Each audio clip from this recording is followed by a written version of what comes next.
Yeah, so welcome to CATANalytics, a data-driven Catan Insights. It's the first of three classes that are being hosted by Catan Champs this summer. So next month we're going to have Hakuna and Griffin doing a class, and then the month after that we're going to have a CK class. So that's really exciting.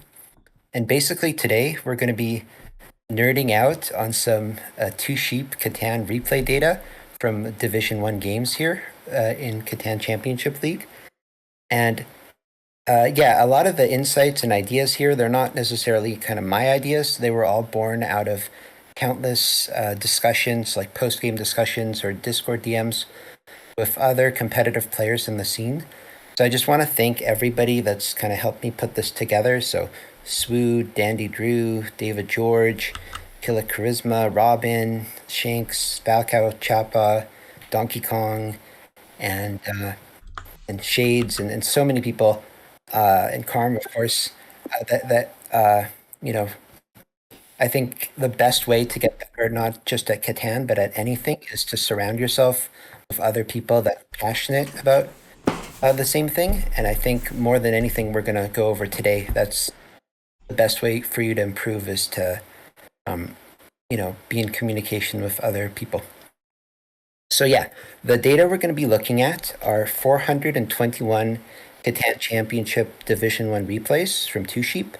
And I think the best thing about this Two Sheep replay feature is that we finally have a turn-based Catan data, not just the end of game stats. So instead of answering questions like how many devs should you buy playing Or We Cheap, we can answer when is the right time to buy those devs. Is it early game, middle game, late game? Or instead of things like, which tiles get blocked the most, we can ask more specific questions like how often do corner 6 ores get blocked in the first 20 turns? So pretty much anything that we're interested in answering, we have the data to answer. Of course, there's so many questions, we didn't look at everything, but if you have kind of ideas of other things we should look at, that definitely like ask during the class or shoot me a DM after. We can talk about stuff. So this is just the beginning, I think. So the topics we're going to go over today and some of the key findings are first, things related to placement order. So first turns out to be the best, fourth is the worst, second and third, it's debatable. Then we're going to talk about the different win conditions. So road, army, building to 10, or the double play, which is road and army. Surprisingly, road seems to be doing very well in Div 1. We'll talk a bit about why we think that is. And then we'll get to the kind of meat of the presentation, which is talking about the different types of setups. So we did kind of unsupervised clustering to define 20 different setup types. So, everybody knows or we cheap and they know road. And so we've defined a few different kind of setups that might be potentially strong. So who knows? We'll see. Maybe there's a new type of setup you want to be playing after this. And then the last kind of few slides are just things related to the robber. So shared blocks, solo blocks, triple shared blocks, inner desert tiles versus outer desert tiles. Kind of the thing that stands out the most there is just how much 3 and 11 ore get blocked so much less than 4 and 10. So there's some value there as well in terms of placements. So we're going to dive in, and please, if there's anything that doesn't make sense or just ask, because if you're thinking it, probably other people think it as well. So the placement order win rates, we see that first does the best at 29%, and fourth does the worst at 21.1%. And I think this is something that most people kind of already suspected, which is that in fourth, sometimes you just have a terrible setup, especially in spiral configurations. Sometimes in base random, fourth can be pretty strong, but in spiral, usually fourth is bad and first is good. And then second and third, it looks like third is about 2% higher than second, but it's just 8 more wins. So this is not like a significant difference. But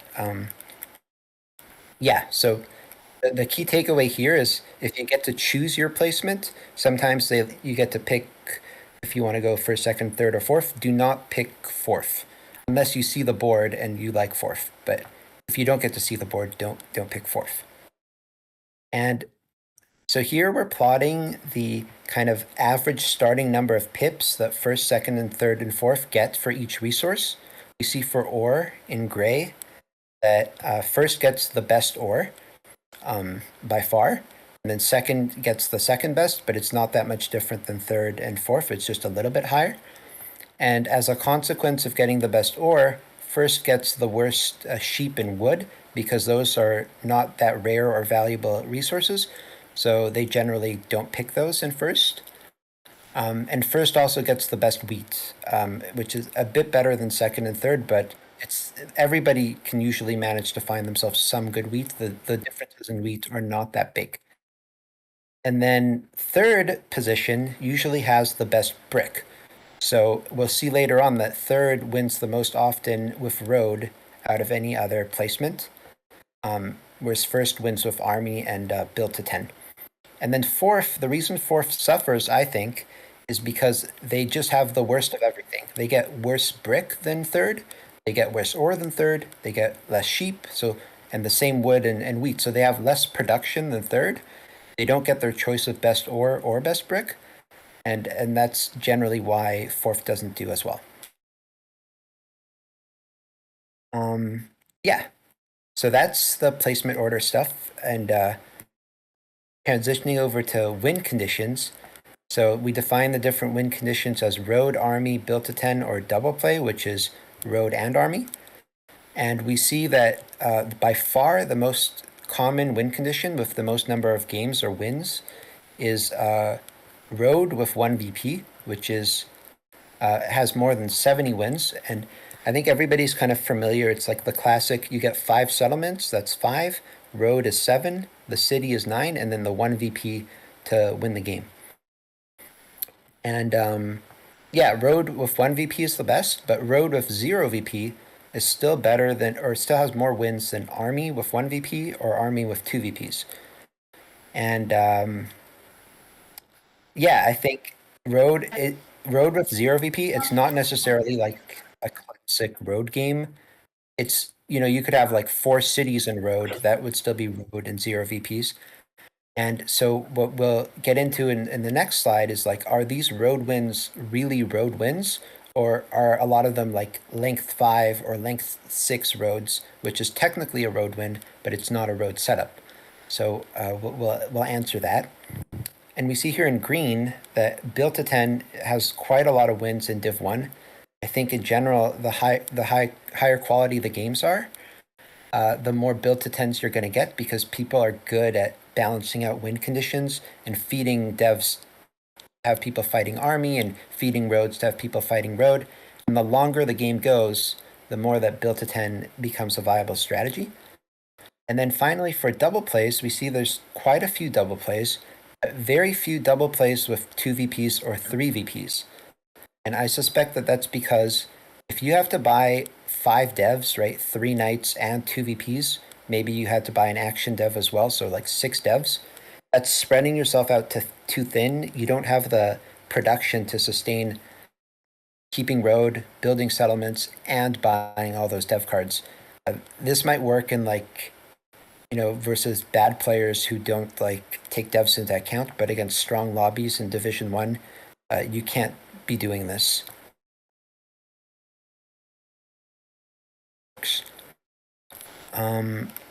Yeah, so the winner's road length, this is kind of figuring out, okay, why is road winning so much? So on the x-axis, we have the number of roads that the winner built, and on the y-axis, it's the wins or number of games. And we see that the majority of the road wins are actually not 5 or 6. There's quite a few 5 or 6 road wins, but a lot of the road wins are 7, length 8, 9, 10, 11, 12. So I think a large chunk of these road wins are legitimate actual roads of like length 7 or 8. They're not just 5 or 6, even though some of them are. And then for army, usually, you have a couple road settles on the coast, so your longest road is just 2 when you win with army, sometimes 3 or 4. I suppose the reason there's so much more 4 than 3 is because if sometimes you have an additional settlement that you road settled over to, so it would be 4. 3 is kind of uncommon. Yeah, so that's win conditions. And then combining win conditions and placement order, we see that for army, that first placement has the most army wins. It also has the most built to 10 wins and the most double play wins. So that's why first is good. And then for road, we see that third position has the most road wins, but first position has the second most. So first is just really OP. And then surprisingly for army, third also has more army wins than second. So yeah, we were kind of not sure, like, why is first building to 10 so much more than the other positions? And I was showing this to Drew, and he was saying that, usually building to 10 requires quite a lot of ore because, you have to get a lot of points. And if you have, let's say, a tripled ore tile, you can just often ore roll and a wheat roll be able to drop quick cities. And, I'm not showing it here, but we did confirm later on that build to 10 requires a lot of ore produced. So I think that makes sense. And it also explains why second, which has the second most ore, has the second most build to 10s. Because build to 10s, I think, require ore. And yeah, fourth is bad at everything except the occasional double play. Yeah, so please let me know if you guys have questions or comments and stuff. I don't want to just be me rambling, but yeah. I have a question, Raven, really quick. Do you even know the split between spiral versus random for these boards or games? Yeah, I think uh, I show the some of the robber and tile positions later on, and the majority of games are spiral. Yeah, Gotcha. there's some base random mixed in, but the majority aren't base random. Cool, cool. Yeah, and I think that once we have more games, maybe splitting it out between base random and spiral, we might get very different results, and I suspect we would. All right. So moving on to the number of turns it takes to win. This is an idea that Swood talks about quite a lot, so I put it here because I think it's a good insight, which is that the different win conditions require different number of turns to get the job done. So I think for double play, it's a very short window in the beginning of the game. Turns, let's say, from a 35 or 35-ish to maybe 70. The army window, I think the majority of army wins are between turn kind of like 55 to 75. And then built to 10, a large chunk of those are past 75. And I think the reason for this is that imagine like the middle game has just started. You've gotten, let's say, your city, so you're up from 20 pips of production to 30. And then you've, let's say, road settled on the coast. So you have like 4 points and 35 pips. And now you have to make the decision, am I going to start buying dev cards and going for army?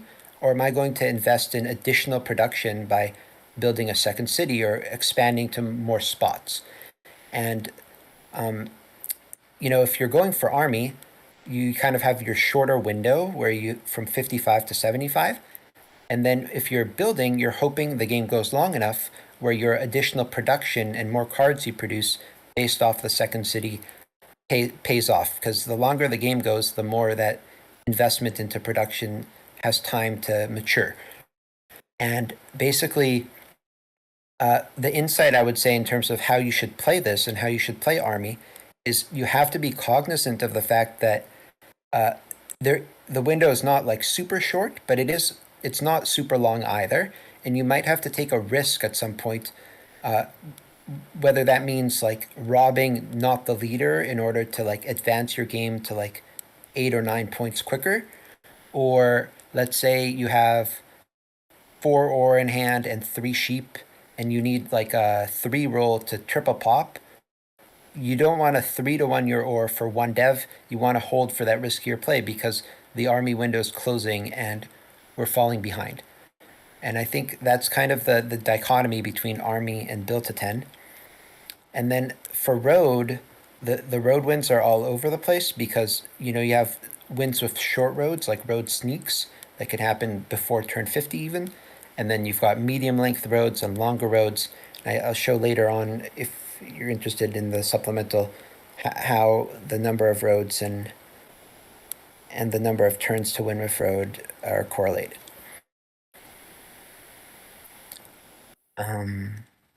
Yeah, so that's number of turns to win.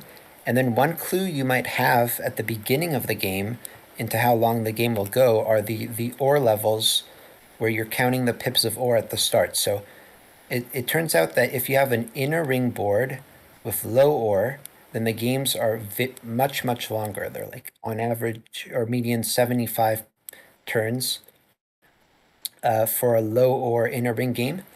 And for outer ring desert, that's not as much the case because the problem you have with low ore inner ring is with inner ring boards, you don't have 3 hex expansions to up your production.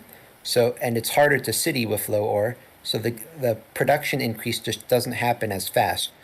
Whereas if you're playing in an outer ring board, there might be low ore, but you can still expand to like good 3 hex expansions or 2 hex coastal expansions that are like 7 or 8 pips. So I think the takeaway would be, if you can city quickly in an inner ring desert board, that's incredible. But you might also have time to buy a couple early devs and like, keep other people blocked and take army that way. I think, yeah, that's the correlation between the ore levels and the number of turns. Yeah, so that's pretty much the first two sections about the placement order and win conditions.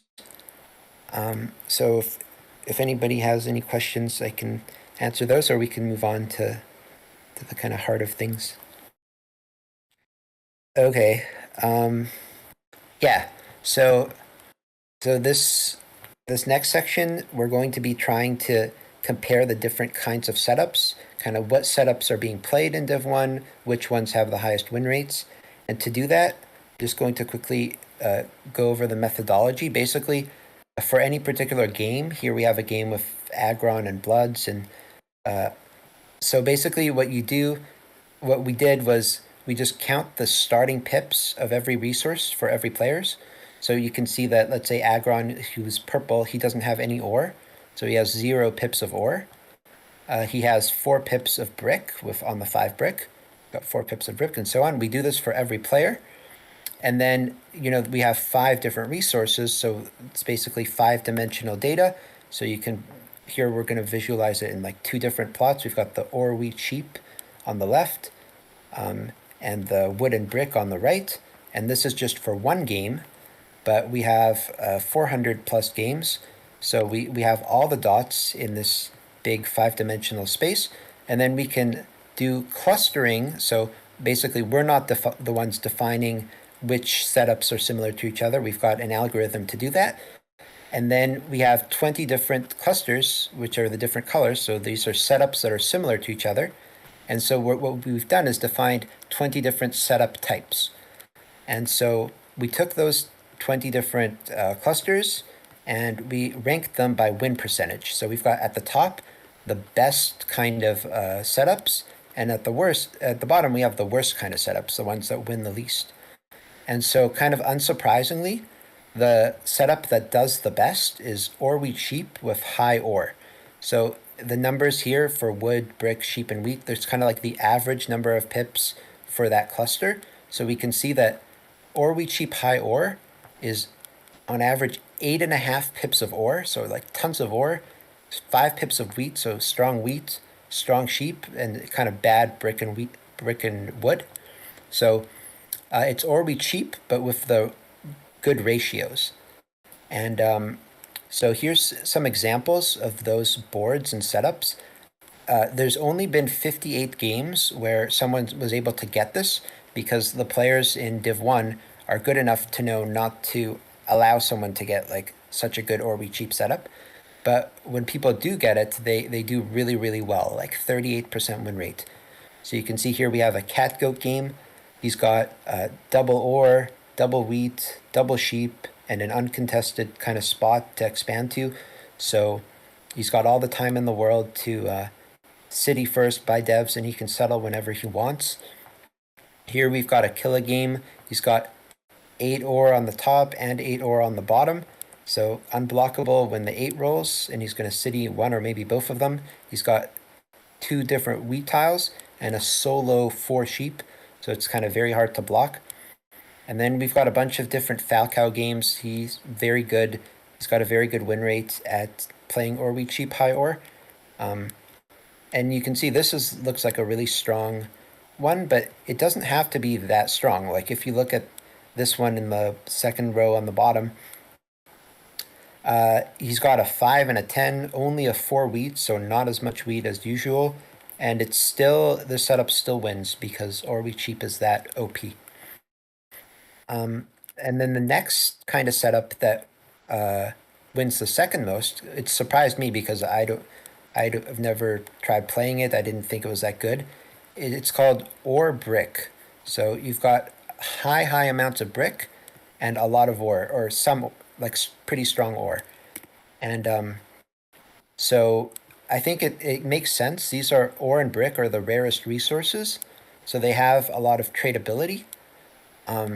And the kind of common theme I saw when looking at the setup is it doesn't look strong initially, but people are able to expand to sheep and wheat because there's 4 sheep tiles, there's 4 wheat tiles, and they can usually get to the resource they're missing. So at the start, it looks bad, but after their first couple settlements, it actually becomes super strong. So you can see here, Fel 4 is teal. He's got an 8 brick, he's got a 10 brick, and he's got this 5 ore to himself, so he's already got the good ore, but he doesn't have wheat to start, but it's okay because he expands to the 6 wheat, and then it becomes a complete super strong setup. Or here we've got like a Robin game. He's got a 6 brick, a 3 brick, and then 3 pips of ore, like a 2 and an 11. And he's able to win the race and expand to 6-2. And suddenly he's got strong wheat, he's got strong everything. So yeah, this is another type of setup that you don't get too often because these are rare resources. But you got to be on the lookout for opportunities to take the ore and the brick together and then see if you can expand to other strong tiles. And I think the reason it can work is because at the start, more often than not, people are willing to trade. And if you have the rare resources, you need a wheat for the settlement, you'll be able to get one paying a brick or an ore. Maybe you'll have to give up both, but those resources are too valuable not to have trade value, and then you can expand. Yeah, so those are 2 of the strongest setups. The third strongest was a bit of a surprise to me. It's just kind of standard road, so it's almost no ore. But you've got good wood, good brick, good sheep, good wheat, and that wins at 30.4%. And I think this type of road setup, you've got enough sheep and wheat so that when you do get ore, you're able to because I think to win with road, you need that one VP. We saw you need at least one good dev like a mono or a yop or a VP, and to do that, you need to have enough wheat to actually consistently settle with and pop with and maybe build that city. And you can see that there's another type of road setup further down. I call it wood brick, which is like 7 pips of wood, 8 pips of brick, so lots and lots of roads, but you've got bad sheep, not great wheat, and not great ore. And that one doesn't do quite as well. And obviously it's still above average, but it's not quite as strong because I think you do need some wheat and sheep to play road with. Ray, I have a question. Yeah. Do we know how many pips of each resource on average there are on the board? I think what I'm wondering is for this like Ore We Cheap high ore setup where they have 8.5 pips of ore. Like, do we know how many pips the rest of the players get on average? Like, is it distinctly lower? And kind of related, like for this road setup where they have a lot more wood than any other setup, it looks like. I wonder if they get like good trades because a lot of other setups are at that like 0.47 wood or like 3.3 or 0.95. Yeah, that's a good question. I guess I think we should know because there's always the same number of total pips in the Mhm. game, and then you can divide that by 4 for the wood, sheep, and wheat to get the average. But Right. in those particular games, I didn't look to see how much No, more ore they have than other people. makes That's a sense. good question. I Yeah. have a question also, actually. Um, so we're seeing like the win percentage for these different types of setups. I would be curious to see if you have this, maybe not on hand, but like if that's like available to like see which win condition they won with. Because like this third setup labeled road, I wonder how often that wins as build a 10. Like I know you talked about how often like build a 10 needs a lot of ore, but sometimes I've seen people do it. I was just curious, you know. Yes, I think that's a really good point. Does, the names, these are names that I just gave it based off uh, the starting resources and what I would expect that win condition to be. But you're totally right. Road might not win with road. They might win with popping with the sheep and wheat and getting army in some of the games. So that's definitely true that we should see how we could maybe separate for each one of the types of setups how often they get each win condition. Yeah, and I actually had a second thing, and I know like you guys have done lots of work on this already. And I was sort of just curious because like these setups are based on starting pips. Did you have any ideas of like looking into like adding ports into this process? Yeah, I think that's something I was thinking about. I wasn't sure how to incorporate ports. I guess it's kind of like a binary variable, like it's a yes or no, I have it or I don't. Um, so yeah, maybe we could cluster with ports as well. But I didn't include the ports. I think they do become relevant. So I think if you look at the bottom 3 clusters, they're like super one resource, like super ore, like 9 pips of ore, not much else, or super brick or super sheep. And presumably a lot of those either start on a port or are trying to get to a port at the beginning, like a sheep port or a brick port. And the the problem I saw just looking at a few of the games is that the reason they're losing is they're trying to they don't start on the port, they're trying to get to it, but it takes too long and they just never kind of get going. And I think, yeah, so looking at ports would be especially helpful for these type of setups where maybe the wins are ones where they start on a port, it does pretty decent, but not having it at the start and needing to settle on it first is too slow or something like that. So yeah, there's definitely other ways to kind of define setups. Maybe even defining not starting setups, but after the first 20 turns, because maybe sometimes, like we saw in Or Brick, the first expansion is really important in like determining what your setup looks like. Yeah, thank you. Yeah. But yeah, I think in general, it's a start, and we see some of the setups that don't do as well, or like the super one resource setups, or things that are not that are just harder to play, like wheatless. It's like you have a good wood, good brick, good sheep, good ore, but almost no wheat. That does not do that well. It's like 21% ish. So like worse than average. And I think to me, it's kind of like there's a lot of, it's very hard if you don't play a ton to to be able to notice such small differences, like 21% versus 27%. You might just get pretty lucky in a couple of games, win a couple of wheatless games, and then decide that wheatless is actually good. And I think this is obviously only 400 games, but DavBav is collecting, he's got almost 1,000 games collected now. And so I think later on we'll be able to make more definitive statements like, I have a below average setup playing wheatless.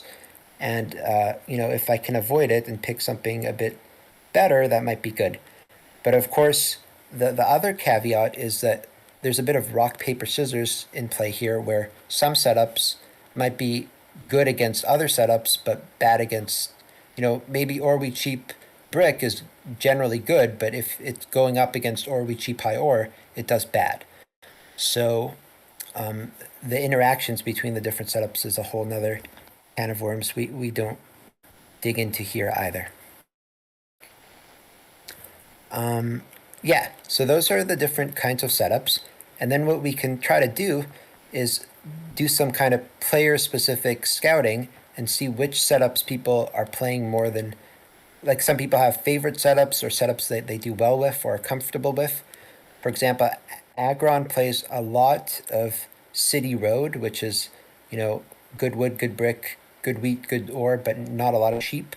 And he has pretty good success with that, winning 3 out of 8 games, or like 37-ish%. Looking at like other strong players like Falcao, he's 3 for 3 playing ore we cheap high ore. So he's kind of very good playing that, and you don't want to make that available as an option, not just to him, but to most people. But he's also capable of playing and winning just about any other setup. He's got like a wood brick win, it looks like, and then other kind of sheep wheat. So obviously like a well-rounded player. And then I thought it was interesting for Killer Charisma. A lot of his wins are in sheepless setups. So he's got a City Road win. He's got an ore wheat, no sheep setup, which is, where you can drop the quick cities because you have ore and wheat, but then you don't have the sheep to dev. But he's got like the skill level, or I don't know how he does it, but he's either pacing well, getting the sheep trades early, or getting so much production that he's able to just using the cities 4-1 for the sheep and steamroll that way. So, yeah, I think, like I said before, as we get more games, you will be able to kind of describe players' play styles, which I think would be pretty cool. And maybe see if there's a commonality between the type of setups that the winning players are playing. Yeah, so that's player-specific stuff. And then, yeah, I think I'll go on to... Okay, yeah, this is kind of not 100% complete, but I thought it might be interesting to take the or we cheap setups, so anything that has or we cheap in it, like or we cheap wood, or we cheap brick, or we cheap sheep, or high sheep, and see how they allocate their early game resources. Are they investing in devs early, in cities early, or maybe settlements, or what are they doing? So here in green, we have the person who won the game, and in red, we have the people who lost the game.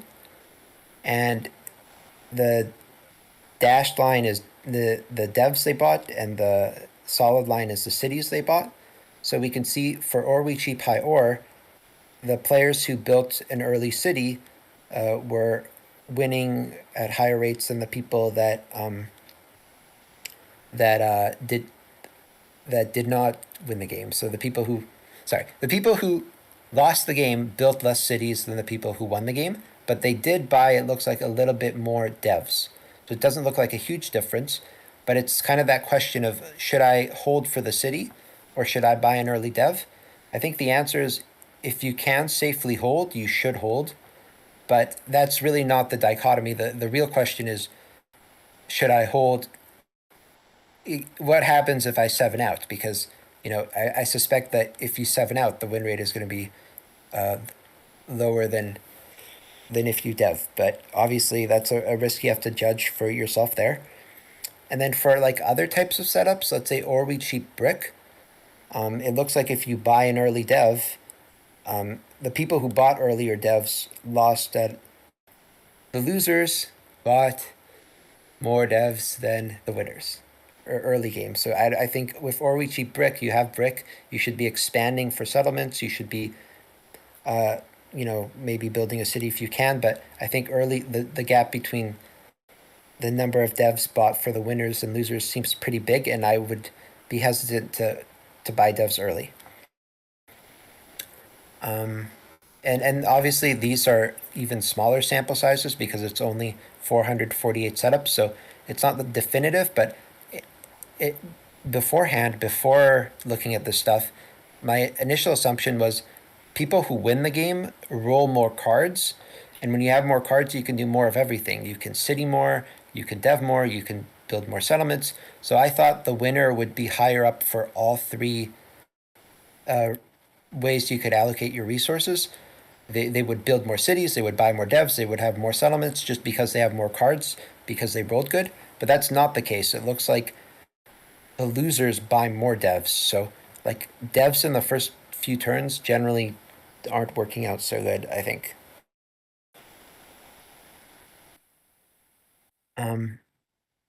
Yeah, so that was like a work in progress. And I guess the kind of the last section we're going to go over are things related to the robber. So here we have the for every resource and including the desert, how often that's blocked, like what fraction of the total games the robber is sitting there on that particular turn. And we see that at the start of the game, obviously the robber starts on the desert, but then someone rolls a 7 or plays a knight, and so the fraction of games where it's on the robber goes down, eventually goes down to almost 0. And then we see that pretty consistently ore and wheat are blocked more than the other resources, except at the very beginning of the game, the wood is blocked at a comparable level. I think the reason wood is blocked more than brick is just because there's more wood tiles than brick tiles, but I suspect it's the same like relative amount of blocks for wood and brick. And then as we get to around turn to the middle game, pretty much ore and wheat are blocked more than 50% of the time. And we see the fraction of blocks on sheep start out very, very low. At the start, people can only spend 1 sheep at a time. There's better resources to block, but in the middle game, the sheep slowly goes up because people need sheep to buy devs. But then it's still at a lower level than the ore and the wheat are blocked. And then, so that's like which resources are blocked. But on the next slide, we look at which tile numbers are blocked more than others. And we can see that by far the most, so on the Y, we have the turns with the robber on that tile. We see that 8 ores, in games where an 8 ore exists, those were blocked for the most total turns, and by far. And then the second most blocked thing is a 6 ore. And so we were kind of curious, like, why is 8 being blocked more than 6? And so we'll get into that a bit on the next slide. It has to do with shared versus solo blocks, and the spiral. There's probably more shared 8s than 6s. Yeah, and then here we see you look at how often 10 ore is blocked, like a ton, 4 ore is blocked a ton, whereas 3 and 11 are blocked far, far less compared to the number of pips that, 3 pips versus 2 pips. You wouldn't expect such a big difference. And, I suspect that part of this difference is that in some games, you have games where a 10 ore or a 4 ore is the best ore on the board, and then that's why it's being blocked at such a high rate. I think if there was like a 8 ore and then a 4 ore and a 3 ore, I don't know that difference would be that big in that game. But when 10 and 4 are like the best ore, then that's when you got to question placing on it, and maybe a 3 and an 11 it might even outproduce the 10 or the 4. Yeah, and then just generally sheep is blocked far less than any other resource, pretty much for every number. People don't, except 5, where the wood is for some reason not blocked as much. Yeah,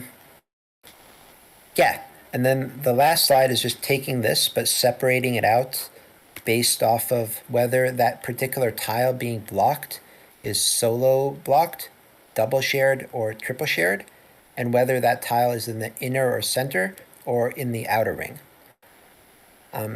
So here, what we see is that 16% of the blocks are solo blocks.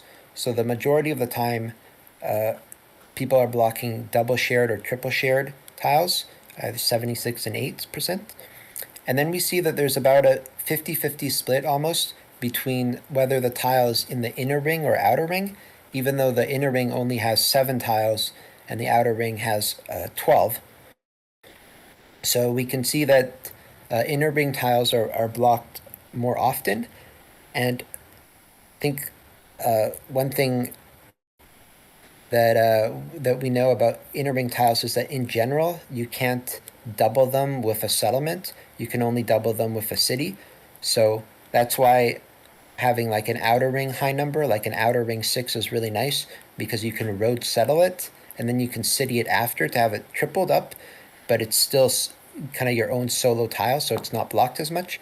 Whereas inner ring tiles, you both can't triple with a settlement and they're also blocked more often than the outer ring tiles. And so I think, definitely having your wheat or your ore on the outer ring to yourself is kind of like a big deal. We can see, you look at like a double shared 8 versus a solo 8, like the difference is massive. The double shared 8s are blocked a ton, whereas the solo 8s are blocked far, far less. So I think that's kind of like a big advantage there. And the reason, we said before that we don't see any double shared inner ring 8s is because those don't exist on Spiral. And so the few 8s here are from some of the base random games where you do have an inner 8. And I think that's why there's a difference between 6 and 8. Otherwise, it would be the same unless people have some weird kind of cognitive bias where 8 is a bigger number, so they block it more than 6. But I don't think that's it.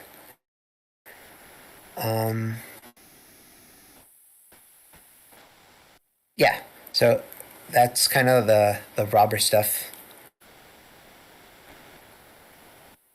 So I think in general, my advice from robbers would be to have your own solo tiles for your big numbers and have shared smaller numbers. No, that's good. I need to get eating up. I've been doing all the gumball and starting. No, I do. That's why I'm packing now. You do? Yeah, and then I have a couple of supplemental slides, but I think that's pretty much what we got. Hey, Ray, I had a question for you, buddy. Yeah. So we know, for instance, like you mentioned, like the 4 is getting blocked more than the 11 or the 3. Do we know when, like on a certain board, how often, like what's the actual production reduction? Like if like, let's say it's on the 4 more often than 3, do you know like by what percentage it reduces that hex? If that makes sense. I don't have it on hand, but that's a good point. And I think we definitely can look at that because we also have how much each tile it produces. Basically, hold on, how do I phrase this? Basically, like, if a tile is citied and settled on, there's an expected number of production. Like, let's say you're on an 8 ore with a city on it, that's like 10 pips. So there's like some sort of expected number of resources it should produce per turn. And we can see what it produces in practice. And then, so that would be like the difference there for each number. That's how you would, I guess, compare them. Yeah, but I don't have like the exact number here. Yeah, I was gonna say with that too, is there anything around like how long the robber stays on a certain hex, depending on what that hex is, and I guess depending on if they're playing against or we cheap setups on starting placements to see if people are buying devs early. I guess just in general, Yeah, like how long that's a each good robber is point staying as on well. certain spots, like in the early game versus the mid and late game when people are buying devs would be interesting. Yeah, that's a great point. I love that. So basically, for each number, the percentage, the average number of turns the robber stays on it, I would suspect the ore and wheat, those would be ore wheat cheap setups. They would have more knights, so it would be lower. Whereas if someone blocked a wood or brick tile for a road player with no devs, it might stay on there for a long time. Or especially like on a low ore hex early, like if it's a tight ore board and people are buying devs early because it's tough to city, then maybe it's less inclined to stay on a number. Yeah, no, that's a great point as well. Okay, so that's another thing to look at. I think gonna have a lot of fun things to follow up with, and yeah, hopefully we get a few more like relevant relevant insights that can actually help us in the game. I have another question, and this is less about like the presentation itself, and is more just like, is this going to be available anywhere? Because I'm curious to like look at. I took a screenshot of like one of the slides, but yeah. Yeah. So I don't know if Dav, if you're still here, but I think people that are interested in the data, I think Dav might be able to provide a lot of it. For the way I got a lot of this was I was scraping the replays, with a bot, but that was kind of unnecessary because Dav could also provide it, and he offered to provide me some. He's got thousands of almost 1,000 plus games, so I guess I don't know, Dav, if you're here, what you think about that? Providing the data to other people. Yeah, well, definitely reach out to him if you're interested, and I could send you the data for these 400 games if you want, or post it on GitHub or something. Yeah, that would be cool. Thank you. Does my audio work? I was talking the whole time. Oh, sorry. Oh, yeah, no, I was saying, yeah, we can definitely provide that since you can collect it manually like Rayman did. So we can provide that. For this, well, we were discussing putting this into potentially a blog post for Two Sheep that would have a link, I guess, Rayman, to your presentation, if you don't mind sharing that as well. Yeah, of course. Yeah, and I can provide the data set for that. Yeah, but for other data related questions, put it into a sheet or message me and we'll talk about the data set. Yeah. All right, thanks, guys. Yeah, so that's pretty cool. And I think, this is the start, but hopefully kind of as a community, we'll be able to, write the book on Catan, like figure out how to play the game. I think once they perfect the Catan AI and the actual bots, they're going to teach us how to play, and then hopefully we won't have to rely on our own games. We do have one more question from the comments from Do Gone Goo for you, Raymond. I think if you can go back to the slide that answers, is there a data for how fourth player wins the most? Just wondering how fourth can improve their odds. Yeah, they win. Well, their best kind of try is the double play. They do that not as good as first, but better than second or third. But it's there aren't that many double play wins, so it's not like a reliable strategy. I think right now it's very tough for fourth. I think you need to complain a lot, whine about your setup, not get any blocks that way. Not looking good for fourth, and I think one thing I've noticed, like in a lot of the strategy channels that we have, whether in KOC or Champs, people are always like, "What should I do in fourth? What do you do here?" And there's no good answer. It's kind of like, try your best with, a riskier setup, or like plowing towards a good setup, but it doesn't work out for fourth.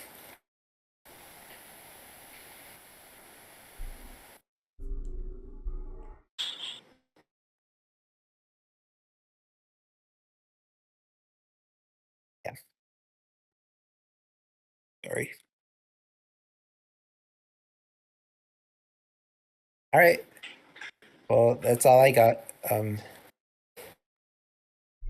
So yeah, thanks everybody, and hopefully, if you have can think of other questions or things, yeah, please reach out to me or Dav or anybody that's like involved in this stuff, and we can chat. Thanks, Ray. This was awesome. Thanks, Ray. Thanks.